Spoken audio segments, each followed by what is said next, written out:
Orang yang pro Megawati itu begitu mendewakan Soekarno, seakan-akan Indonesia itu dimulai dari Bung Karno, sampai ada ham Soekarnoisme. Bahwa Indonesia itu seakan-akan dimulai dari Soekarno. Memang deklarator kemerdekaan Indonesia itu Soekarno. Tapi umat Islam atau partai-partai Islam itu tidak kecil hati.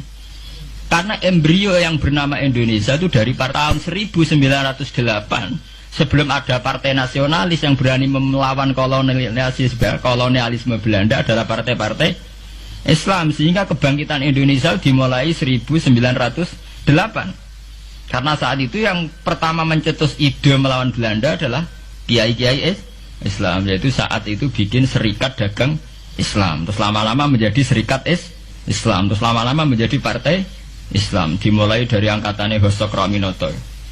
Sini Haji Umar Said sinten Cokroaminoto, itu disingkat jenis Hos Cokroaminoto. Jadi tidak bisa Indonesia itu meninggalkan partai Islam, karena dulu pertama pendiri era kepartaian niku malah partai-partai apa? Islam yang lahir di Solo, di Jogja. Bahkan sebelum ada negara yang bernama Indonesia, itu ada negara yang bernama Demak Bintoro, ada Demak Ngayogyakarta apa? Karto. Itu semua negeri apa? Islam. Ya paham. Sehingga secara kesejarahan kita tidak kalah sama tuanya Soekarnoisme atau partai PNI. Dan sampai kan kita ini kan kayak dinabubukkan seakan-akan Indonesia itu dimulai dari Soekarno, sehingga nak wani Pak Karno itu koyok-koyok itu kita anti Indonesia.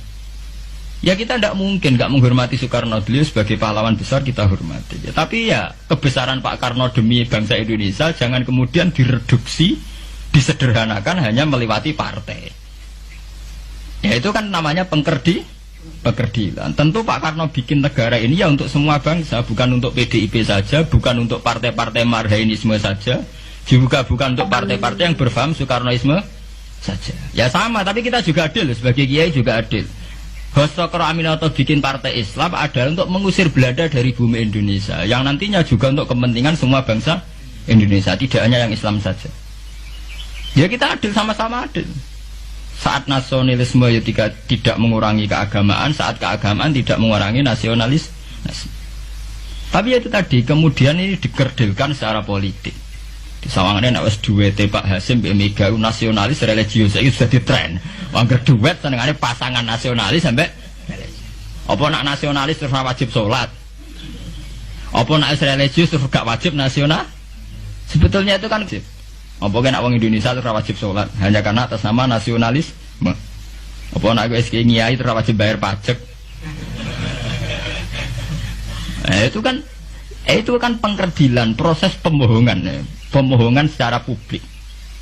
Kowe dibodhokno, sedurunge bodoh itu kan itu kan repot. Namanya sedurunge bodoh dibodhokno nggih napa? Nurut. Makanya kalau seneng ya, kayak kemarin Hari Kebangkitan Nasional itu seneng kalau diungkap terus di TV bahwa kebangkitan Indonesia dimulai dari 1908. Pentingnya bahwa orang-orang yang sok Soekarnoisme biar tidak mereduksi Pak Karno hanya milik mereka sendiri, karena bangsa ini berdiri semenjak 1908. Dimulai dari gerakan Budi Utomo sampai Hos Cokroaminoto sampai macam-macam. Ya, serikat-serikat Islam. Nah, kita secara sejarah itu sama. Kita sebagai santri juga tidak kalah sejarah. Karena berdirinya nasional sudah lewat para kiai itu takokno sejarawan manapun, kayak profesor siapa di UI, siapa saja profesor-profesor sejarah bilang bahwa awal kebangkitan Indonesia itu dari partai-partai Islam. Bahkan versi orang nasionalis sekalipun itu bilang. Karena Islam adalah satu agama yang paling sensitif terhadap penjajahan. Karena Islam melahirkan satu paham jihad, bahwa ketika ada kolonial Belanda, wong Islam terinspirasi harus jihad. Sehingga lahir partai-partai Islam. Dulu yang dilawan itu perdagangan. Ini kalau cerita sejarah, santri-santri sadar. Jadi santri salaf dengan model sekarang sing raro duit, raro dagang itu sebetulnya mengkhianati pendiri santri. Lho boten niku lho fair. Sing gak seneng dagang, gak seneng mergawe itu mengkhianati pendiri pesantren. Sampai lihat sejarah, tahun 1908 itu namanya tidak SI, tidak Serikat Islam, tapi Serikat Dagang Islam. Karena para kiai adalah melawan dominasi Cina di Surakarta dan dominasi Belanda menguasai sentra-sentra perdagangan. Sehingga yang dilawan pertama adalah piye supaya kolonial gak menguasai aset-aset ekonomi. Sama takokno sejarah cek versi kiai, cek versi buku, asal gak versi klenek. Itu pertama yang dilawan para ulama adalah penguasaan aset ekonomi oleh Cina dan Belanda, sehingga mereka bikin serikat dagang itu.